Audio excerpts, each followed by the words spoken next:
سب سے پہلے میں آپ سے درخواست کرتا ہوں کہ اگر آپ قرآن پاک کے ہر پارہ کا مختصر خلاصہ یا پھر نماز تراویح میں پڑھی گئی آیات کا مختصر خلاصہ سننے کی سعادت حاصل کرنا چاہتے ہیں تو ہمارے یوٹیوب چینل کو ضرور سبسکرائب کریں۔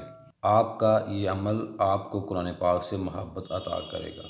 دوسری آپ سے گزارش ہے کہ اگر آپ رمضان المبارک کا پورا مہینہ ہمارے ساتھ رہیں تاکہ آپ اور ہم رمضان کی برکتیں حاصل کر سکیں۔ ناظرین، اگر کوئی بات سمجھ میں نہ آئے تو میرے ای میل پر مجھے اپنا پیغام ارسال کریں، موبائل پر کال کریں یا پھر خط و خطابت کے لیے ہمارے ایڈریس پر خط لکھیں۔ شکریہ۔ بسم اللہ الرحمن الرحیم۔ 19ویں تراویح کا درس۔ سورہ یاسین کے باقی حصہ میں اللہ تعالیٰ فرماتا ہے کہ اللہ کی راہ میں جہاد کرنے والے میدان دعوت اور میدان قتال میں ہمیشہ پیش ہوتے ہیں۔ پھر حکم ہوتا ہے کہ اللہ کی ذات ہی ہے جو بے جان زمین میں سے ہر طرح کے پھل پیدا کرتا ہے۔ اسی طرح سورج، چاند، ستارے بھی اللہ کی نشانیاں ہیں۔ اللہ کی پیدا کردہ تمام نشانیاں اپنے فرائض میں مصروف ہیں۔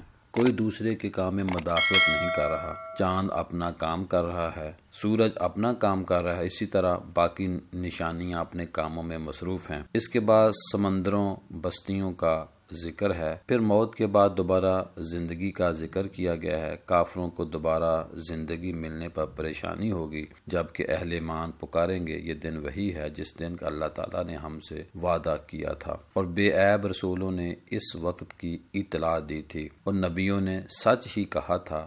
پھر یہ سب اللہ کے دربار میں حکم ہوگا، مجرموں الگ ہو جاؤ، بے شک دنیا میں تم اکٹھے ہی رہتے تھے، لیکن آج فیصلے کا دن ہے۔ اس دن اعمال کے مطابق اجر ملے گا۔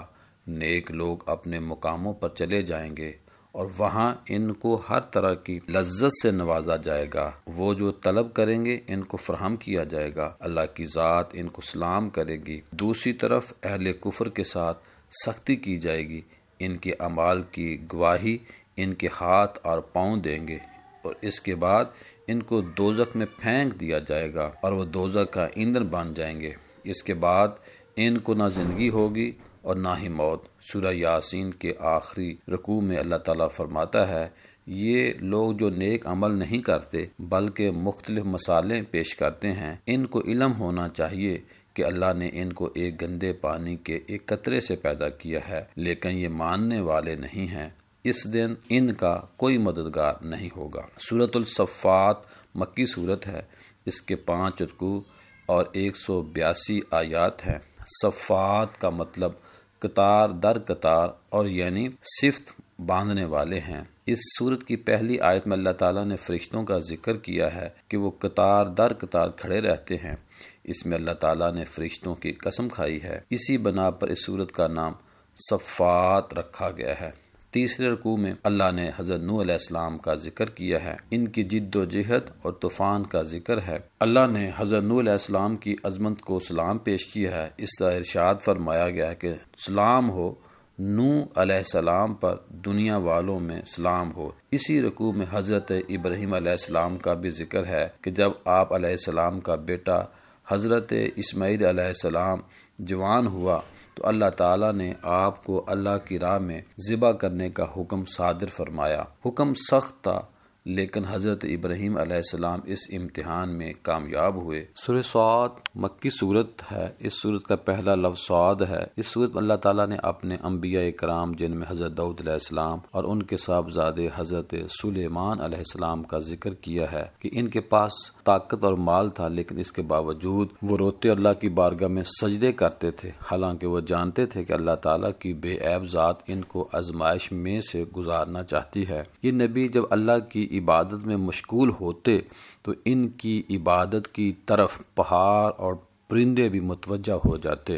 اسی صورت میں حضرت ایوب علیہ السلام کا ذکر ملتا ہے کہ کس طرح انہوں نے اللہ کی آزمائش میں کامیابی حاصل کی، حتیٰ کہ ان کا صبر ضرب المثل بن چکی ہے۔ ان پر ایسی مصیبتیں نازل ہوئیں کہ آج کا انسان ایسا سوچ بھی نہیں سکتا، لیکن حضرت ایوب علیہ السلام نے صبر کا دامن ہاتھ سے نہ چھوڑا اور اسی لیے پھر اللہ تعالیٰ نے فرمایا کہ ہم نے حضرت ایوب علیہ السلام کو صابر پایا۔ سورہ زمر مکی صورت ہے۔